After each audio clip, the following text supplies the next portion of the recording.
الحمد لله الحمد لله نحمده ونستعينه ونستغفره ونؤمن به ونتوكل عليه ونعوذ بالله من شرور أنفسنا ومن سيئات أعمالنا من يهده الله فلا مضل له ومن يضلله فلا هادي له ونشهد أن لا إله إلا الله وحده لا شريك له ونشهد أن سيدنا ونبينا ومولانا محمدا عبده ورسوله صلى الله عليه وعلى آله وأصحابه وأتباعه وأزواجه وذرياته وأهل بيته أجمعين. أما بعد فقد قال الله تبارك وتعالى في القرآن المجيد والفرقان الحميد: أعوذ بالله من الشيطان الرجيم. بسم الله الرحمن الرحيم. وإذ ابتلى إبراهيم ربه بكلمات فأتمهن قال إني جاعلك للناس إماما قال ومن ذريتي قال لا ينال عهد الظالمين. وقال الله تعالى: إذ قال له ربه أسلم قال أسلمت لرب العالمين. صدق الله العظيم. حضرات محترم، معزز حاضرین کرام، سامعین عظام، قابل صدر احترام، معزز برادران اسلام اور ہمارے عزیزان مکرم، پیارے عزیز دوستوں، اللہ رب العزت کا بڑا احسان ہوا، کرم ہوا کہ اللہ رب العزت نے ہم تمام کو انتخاب فرما کر، تمام برائیوں سے حفاظت فرما کر اپنے مقدس بابرکت گھر میں ایک جگہ جمع فرمایا اور تھوڑی دیر دین کی نسبت سے کچھ باتیں سننے اور سنانے کی توفیق بخشی۔ مزید کرم یہ کیا کہ اپنے مقدس گھر میں ایک جگہ جمع فرما کر بجماعت نماز جمعہ ادا کرنے کی توفیق عطا فرمائی۔ حمد و صلات کے بعد ابھی میں نے آپ حضرات کے سامنے قرآن مجید کی آیت تلاوت کی۔ میں اسی آیت کریمہ کا سہارا لیتے ہوئے آپ حضرات کے سامنے اللہ تبارک و تعالی کا پیغمبر خلیل حضرت ابراہیم علیہ السلام کے امتحانات اور آزمائش سے متعلق کچھ باتیں عرض کروں گا۔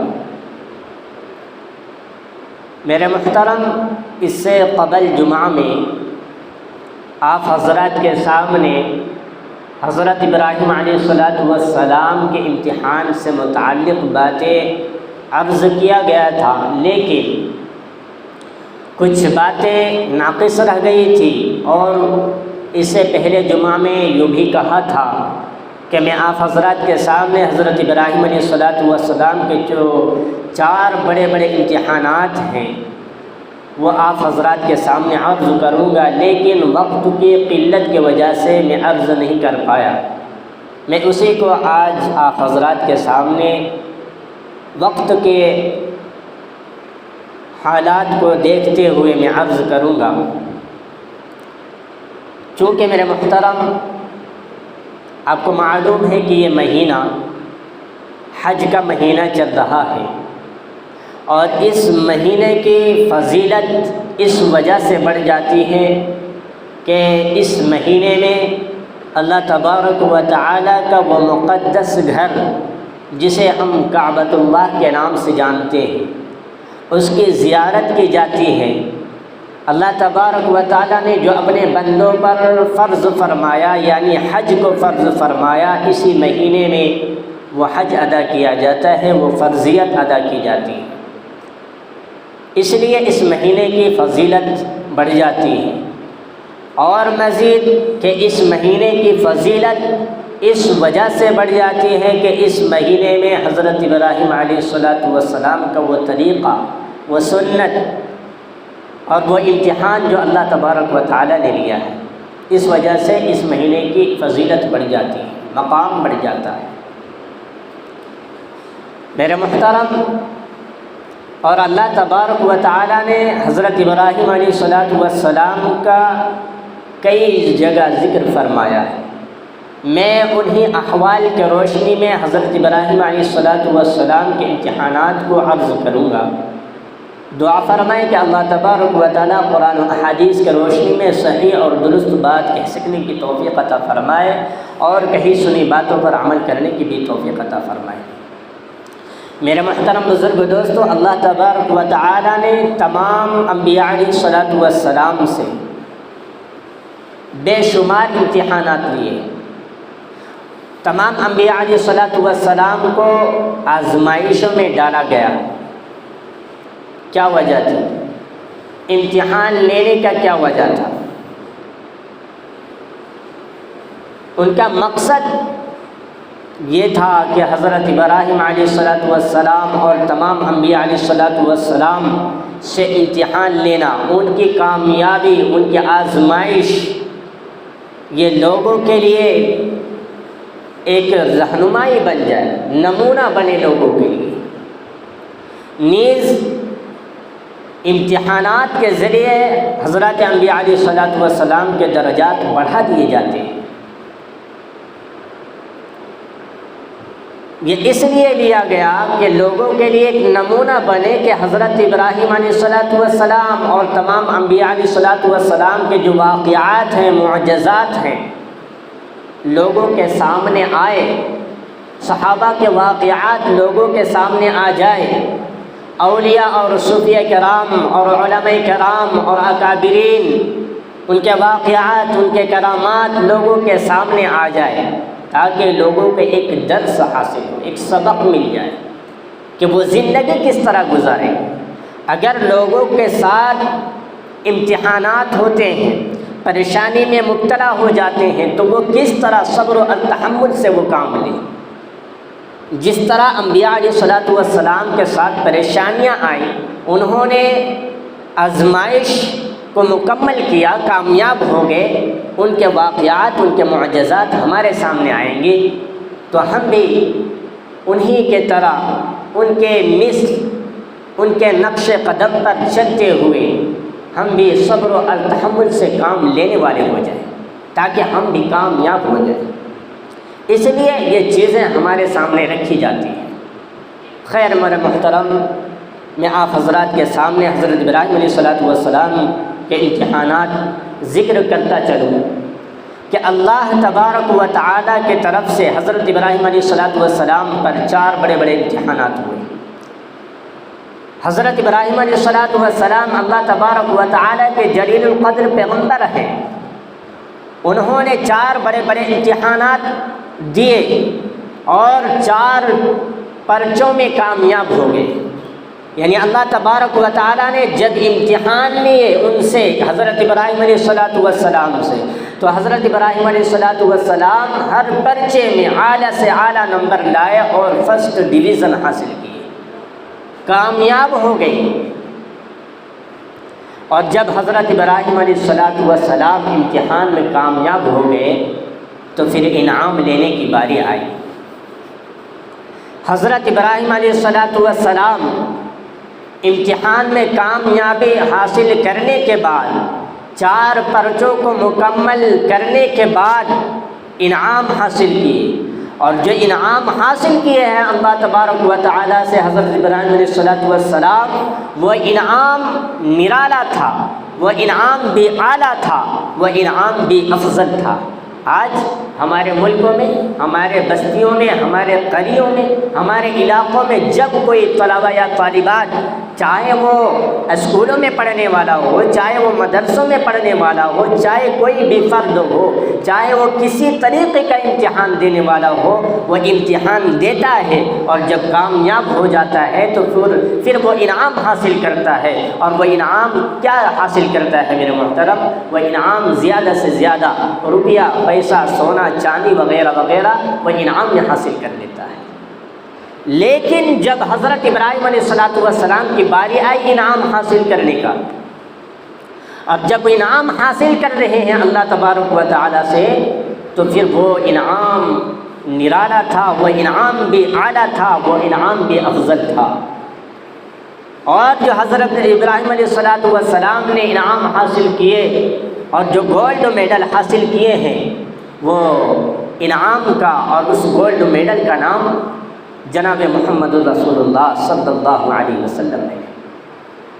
میرے محترم بزرگ دوستو، حضرت ابراہیم علیہ السلام کی پہلی آزمائش اور پہلا امتحان، دوسری آزمائش اور دوسرا امتحان، تیسری آزمائش اور تیسرا امتحان، چوتھی آزمائش اور چوتھا امتحان سے ہمیں کیا درس ملتا ہے، ہمیں کیا سبق حاصل ہوتا ہے، ہمیں اس پر غور کرنا چاہیے۔ میرے محترم، حضرت ابراہیم علیہ السلام اللہ تبارک و تعالیٰ کے جلیل القدر پیغمبر ہیں۔ اس پیغمبر کا پہلا امتحان یہ ہوتا ہے کہ حضرت ابراہیم علیہ السلام کو نمرود کے دربار میں لایا جاتا ہے۔ اس سے قبل کہ حضرت ابراہیم علیہ السلام کے ساتھ یہ بھی امتحان ہوا کہ حضرت ابراہیم علیہ السلام جس گھر میں پیدا ہوئے وہ گھر بتوں کا گہوارہ بنا ہوا تھا، اس گھر کے رہنے والے تمام فرد غیر اللہ کے پرستش کر رہے تھے، غیر اللہ کی عبادت کر رہے تھے۔ حضرت ابراہیم علیہ السلام جس گھر میں اپنے آنکھ کو کھولا ہے وہ گھر بت کا گہوارہ بنا ہوا ہے۔ خود ان کے والد آزر یہ خود بت کو بنانے والے ہیں، اور یہ خود بت کو تراشا کرتے تھے اور خود بت کو خرید و فروخت کیا کرتے تھے۔ یہ بھی امتحان تھا ان کا۔ انہوں نے توحید کی دعوت دی، لیکن جب لوگوں نے توحید پر عمل نہیں کیا تو حضرت ابراہیم علیہ السلام نے دوسرا طریقہ اختیار کر لیا۔ وہی طریقے کو یہ بیان کیا جاتا ہے کہ حضرت ابراہیم علیہ السلام کو نمرود کے دربار میں لایا گیا۔ کیوں لایا گیا؟ اس لیے کہ حضرت ابراہیم علیہ السلام ان کے خداؤں کا ستیہ ناش کر چکے تھے، ان کے خداؤں کا بیڑا غرق کر دیے تھے، ان کے خداؤں کو تہس نہس کر دیے تھے۔ اور حضرت ابراہیم علیہ السلام کی قوم جو اپنے چھوٹے چھوٹے خداؤں کو اور اپنے جھوٹے جھوٹے خداؤں کو اب وہ ربواڑے میں رکھے ہوئے تھے، حضرت ابراہیم علیہ السلام وہاں داخل ہو جاتے ہیں۔ اور کب داخل ہوتے ہیں؟ اس وقت داخل ہوتے ہیں جب یہ ساری قوم میلے پر چلی جاتی ہے۔ جب ساری قوم میلے پر چلی جاتی ہے تو حضرت ابراہیم علیہ السلام کو موقع ملتا ہے، موقع کو غنیمت سمجھتے ہوئے حضرت ابراہیم علیہ السلام ربواڑے میں داخل ہوتے ہیں، اور داخل ہونے کے بعد کسی کا کان اڑا دیتے ہیں تو کسی کا سر اڑا دیتے ہیں، کسی کا ہاتھ کاٹ دیتے ہیں، کسی کا پاؤں کاٹ دیتے ہیں، کسی کا پورا دھر اڑا دیتے ہیں۔ میرے محترم، حضرت ابراہیم علیہ السلام جو یہ کام کیے، کسی کا ناک، کسی کی آنکھ، کسی کا سر اڑا دیے، اور اڑانے کے بعد اس میں جو سب سے بڑا بت رکھا ہوا تھا اس کے گردن پر کلہاڑی کو رکھ دی۔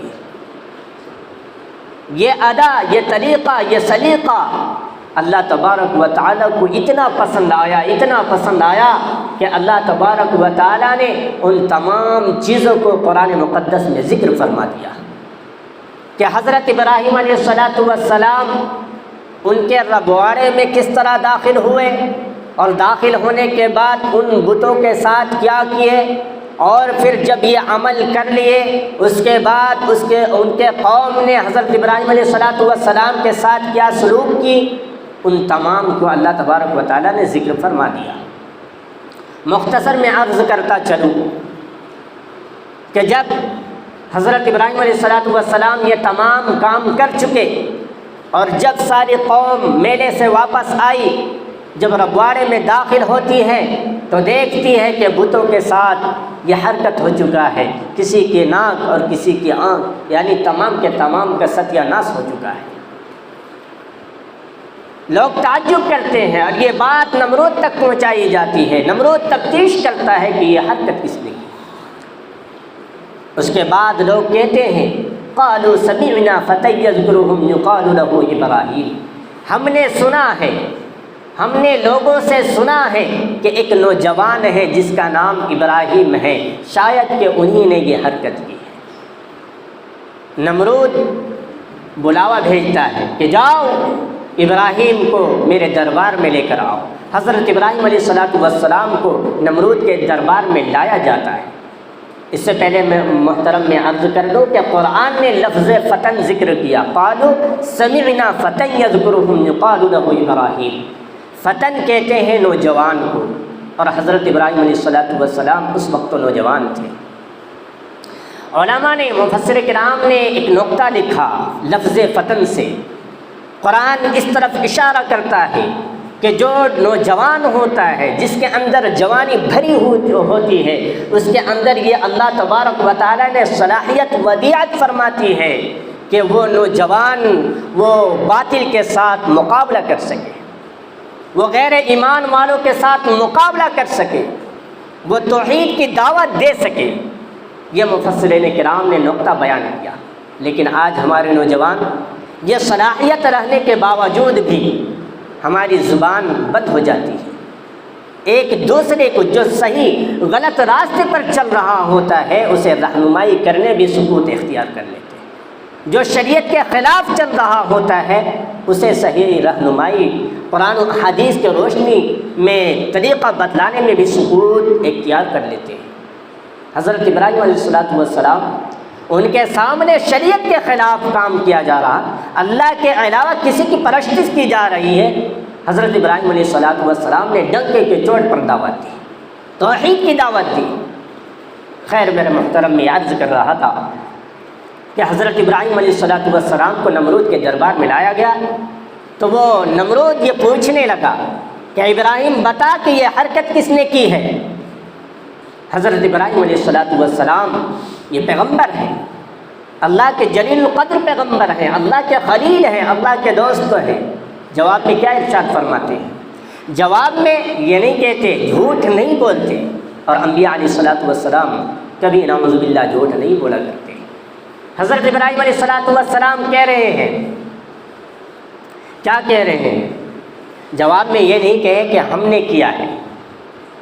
حضرت ابراہیم علیہ السلام جواب میں یہ نہیں کہے کہ ہم نے کیا ہے، اور یہ بھی نہیں کہے کہ ہم نے نہیں کیا ہے، بلکہ جواب میں بڑی عجیب بات فرمائی، کہنے لگے کہ تمہارے بتوں کے ساتھ کیا ہوا ہے؟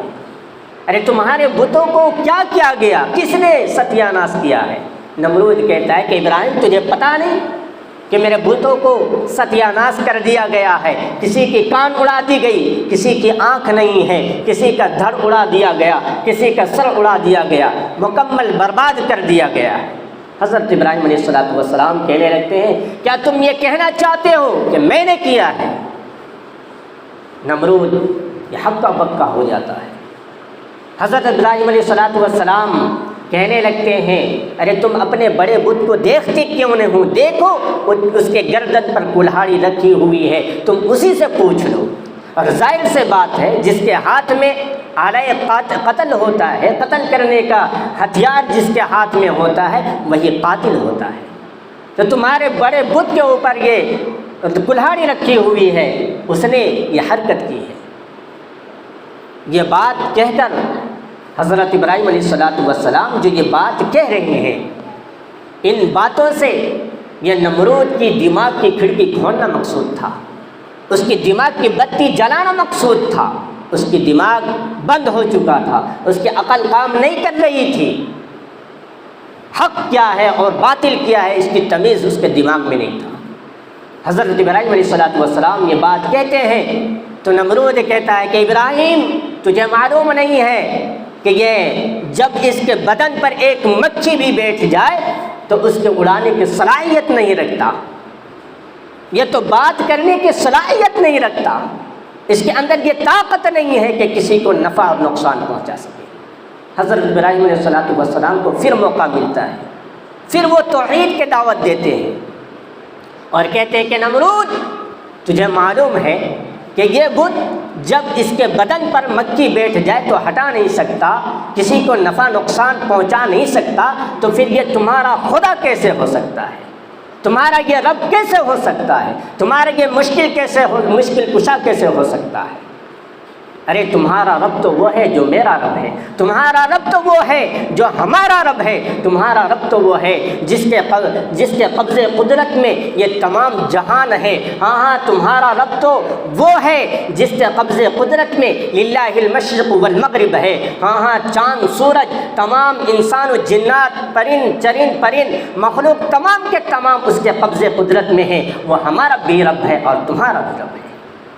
جب یہ جواب ملتا ہے نمرود کو تو نمرود لاجواب ہو جاتا ہے، اس کے پاس کوئی دلیل نہیں ہوتی، کوئی جواب نہیں ہوتا، تو پھر آخر میں وہ برا بھلا کہنے لگتا ہے۔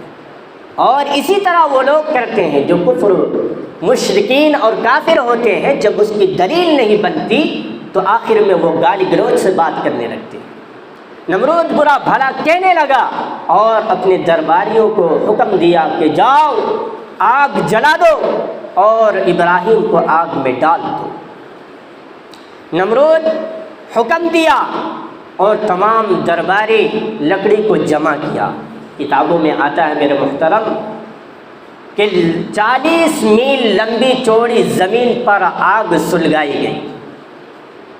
کتابوں میں یہ بھی آتا ہے کہ عورتیں یہ منتیں مانگ رہی تھی، جب اس کے بچے بیمار ہو جاتے تو یہ منتیں مانگ رہی تھی کہ اگر میرا بچہ صحیح ہو جائے، میرا بچہ افاقہ پالے، تو یہ منت مانگتی ہوں کہ ابراہیم کو جلانے کے لیے میں 1 من 2 من لکڑیاں جمع کروں۔ یہ منتیں مانگ رہی تھی، 1 لکڑی 2 لکڑی نہیں بلکہ منو من کی بات ہو رہی ہے۔ کتابوں میں آتا ہے کہ وہ پہاڑ جیسے چٹانوں کی طرح لکڑیاں جمع کر دیا گیا، اور کتابوں میں یہ بھی آتا ہے کہ جب وہ اس میں آگ جلائی گئی تو وہ آگ آسمان سے بات کر رہی تھی۔ ایسے آگ میں حضرت ابراہیم علیہ السلام کو ڈالا جا رہا ہے۔ یہ پہلا امتحان تھا۔ حضرت ابراہیم علیہ السلام کو گوفن کے ذریعے ڈالا جا رہا ہے، گوفن میں ڈال دیا گیا۔ اللہ اکبر، حضرت جبرائیل علیہ السلام دیکھ رہے ہیں، یہ منظر دیکھ کر تعجب کر رہے ہیں، رب کے حضور میں حاضر ہوئے اور عرض کیا یا رب، اے میرے رب، آپ کے پیغمبر آپ کے خلیل کے ساتھ یہ کیا ہو رہا ہے؟ آپ مجھے اجازت دیں کہ میں ابراہیم علیہ السلام کی مدد فرما دوں۔ اللہ تبارک و تعالیٰ عرض کرتے ہیں کہ جاؤ، اگر میرا خلیل تجھے اجازت دے دیتا ہے کہ میری مدد فرما تو مدد کر دینا۔ حضرت ابراہیم علیہ السلام تیزی کے ساتھ آتے ہیں۔ پھر ذوالفقار نقش بندی دامت برکاتہم العالیہ فرماتے ہیں کہ جبرائیل علیہ السلام کی رفتار اس قدر تھی کہ جب بارش ہوتی ہے تو وہ قطرہ زمین پر گرتا ہے، وہ قطرہ زمین پر گرنے سے پہلے ایک بالشت کے قریب ہو تو آپ میرے محترم اندازہ لگائیں کہ ایک بارش تو قریب ہے، زمین پر گرنا ہے، کتنی تیزی کے ساتھ وہ پانی وہ قطرہ گرے گا، ذرا اندازہ لگائیں۔ اس سے کہیں تیز رفتار میں حضرت جبرائیل علیہ السلام پہنچ جاتے ہیں اور کہتے ہیں کہ اللہ کے خلیل، اللہ کے نبی، آپ اجازت دے کہ میں آپ کی مدد فرما دوں۔ ابراہیم علیہ السلام کہتے ہیں کہ جبریل، تمہاری مدد کی کوئی ضرورت نہیں ہے، کیا میرا رب اس حال میں دیکھ رہا ہے کہ میں جس حال میں مبتلا ہوں میرا رب دیکھ رہا ہے، میں جس حال میں مبتلا ہوں میرا رب اس حال میں خوش ہے، تو مجھے تمہاری مدد کی کوئی ضرورت نہیں ہے، میرا رب خود مدد فرما دے گا۔ اس کے بعد جبرائیل علیہ السلام مدد نہیں کرتے بلکہ اللہ تبارک و تعالیٰ خود مدد فرما دیتے ہیں۔ ہمیں یہ سبق ملتا، ہمیں یہ درس ملتا ہے کہ جب پریشانی کے عالم میں مبتلا ہو جائیں تو کسی مخلوق سے مدد نہ مانگی جائے، سب سے پہلے اللہ سے مدد مانگی جائے، اللہ سے مدد طلب کریں۔ آج ہمارا حال کیا ہوتا ہے؟ آج تو ہم مخلوق سے مدد طلب کر رہے ہیں۔ ہمیں یہ درس ملتا ہے، ہمیں صرف یہ معجزات، یہ کرامات، یہ واقعات کان کے عیاشی کے لیے نہیں سنائے جاتے، نہیں بتلائے جاتے، بلکہ اس پر ہمیں عمل کرنا ہوتا ہے، ہمیں سبق ملتا ہے، ہم اچھی زندگی گزارنے والے ہو جائیں، اس لیے ہمیں یہ بتلایا جاتا ہے۔ خیر میرے محترم، حضرت ابراہیم علیہ السلام کو آگ میں ڈال دیا جاتا ہے۔ ہماری عقل کیا کہتی ہے؟ ہماری عقل یہی کہتی ہے کہ آگ جلا دے گی۔ کیوں؟ اس لیے کہ اللہ تبارک و تعالیٰ نے آگ کی صلاحیت جلانے کی رکھی ہے۔ آگ تو لکڑی کو جلا دیتی ہے، لوہے کو جلا دیتی ہے، انسان کی ہڈی کو چور چور کر دیتی ہے۔ ہماری عقل یہی کہہ رہی ہے کہ حضرت ابراہیم علیہ السلام جل جائیں گے، لیکن حضرت ابراہیم علیہ السلام کا عشق یہ کہتا ہے کہ جس رب کا نام لے کر آگ میں دوڑ رہے ہیں وہی رب آگ کو نہ جلانے کی صلاحیت اللہ تبارک و تعالیٰ نے رکھی، وہی رب آگ کو نہ جلانے کی اجازت دے سکتا ہے۔ چنانچہ حضرت ابراہیم علیہ السلام کو آگ میں ڈال دیا جاتا ہے۔ رب کہتے ہیں کہ اے آگ، تو میرے ابراہیم کو نہ جلانا۔ کیوں؟ اس لیے کہ میں تجھے اجازت دیتا ہوں۔ یہ الگ بات ہے کہ میں تمہارے اندر یہ صلاحیت ودیعت فرمایا ہوں کہ تم جلا دے گی، لیکن آج میں تجھے حکم دیتا ہوں۔ کیوں؟ اس لیے کہ میں اپنے رب کو میں اپنے پیاروں کو دھر لیتا ہوں، میں اپنے پیاروں کو پکڑ لیتا ہوں، اس لیے میرے خلیل کو نہ جلانا۔ اللہ تبارک و تعالیٰ مدد فرماتے ہیں۔ قرآن کہتا ہے قُلْنَا يَا نَارُ كُونِي بَرْدًا وَسَلَامًا عَلَىٰ إِبْرَاهِيمَ، کہ اے آگ، ابراہیم علیہ السلام پر ٹھنڈی ہو جا سلامتی کے ساتھ۔ صرف قرآن نے دو لفظ استعمال فرمایا، بردم و سلاما، سلامتی کے ساتھ ٹھنڈی ہو جا۔ اس طرح نہیں کہ پوری ٹھنڈی ہو جا کہ میرے خلیل کو بھی تکلیف پہنچے، بلکہ ایئر کنڈیشن بن جا۔ حضرت ابراہیم علیہ السلام آگ میں چلے جاتے ہیں، قوم کی آنکھیں دیکھ رہی ہیں اور وہ سمجھ رہی ہے کہ حضرت ابراہیم علیہ السلام آگ میں جل رہے ہیں، لیکن حضرت ابراہیم علیہ السلام ایک گلے گلزار میں بیٹھے ہوئے ہیں، آرام فرما رہے ہیں۔ میرا محترم، یہ پہلا امتحان تھا۔ ان امتحانات سے ہمیں کیا درس ملتا ہے؟